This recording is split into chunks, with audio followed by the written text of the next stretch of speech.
न्यूजमध्ये आपले स्वागत। रिपब्लिकन भीम क्रांती सेना दलित बहुजन सामाजिक सेवा संस्था अंतर्गत हल्लाबोल धरणे आंदोलन करण्यात आले।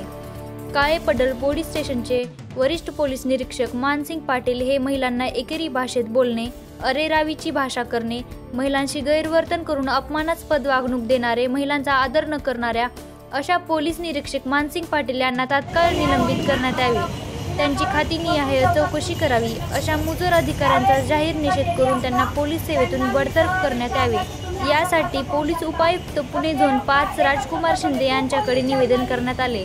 रिपब्लिकन भीम क्रांती सेनेच्या पुणे शहर अध्यक्ष सौ अनिताताई गोरे, रिपब्लिकन भीम क्रांती सेनेचे अध्यक्ष महेंद्र भाऊ जैन, जांगडे दिगंबर भाऊ, जोगदंड मातंग एकता आंदोलनचे पुणे शहर अध्यक्ष, सामाजिक कार्यकर्ते संजय मामा भालेराव, कौशल्याताई इजगज, कविताताई वाघमारे, मंगल सूर्यवंशी, ज्योती चव्हाण, सुनीता केदारी, अंजना देडे, सारिका साळवी, सुहासिनीताई पंडागडे आणि घरेलू कामगार 30 महिलांची उपस्थिती होती।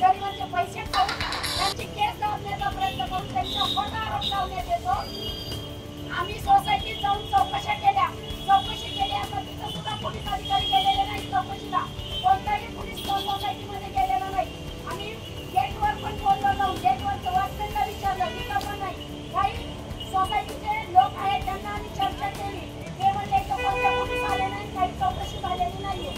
ज्यांच्या घरामध्ये ते मुलगा आणि मुलगी ड्रग्ज पितात, दारू पितात, नशा करतात आणि अशा लोकांच्या घरामध्ये त्या मुलींनी चोरी केली असा आरोप लावला। जर ह्याच मुलांनी ड्रग्जसाठी कामगिरी विकली असेल, त्यांच्याच घरामध्ये चोर असतात आणि आमच्या गरिबांवर आरोप घेऊन त्यांच्यावर अन्याय करतात आणि डायरेक्ट म्हणतात 3.5 लाख रुपये भरा। हे कुठल्या अधिकारी पैसे मागत होते? गुन्हा दाखल झाला होता का त्या मुलीवर? 14 वर्षाच्या मुलीवर गुन्हा दाखल होतो का? कायद्यात लिहिलंय का? तसा कायदा आम्हाला दाखवा, कशात लिहिलंय 14 वर्षाच्या मुलीवर गुन्हा दाखल झाला?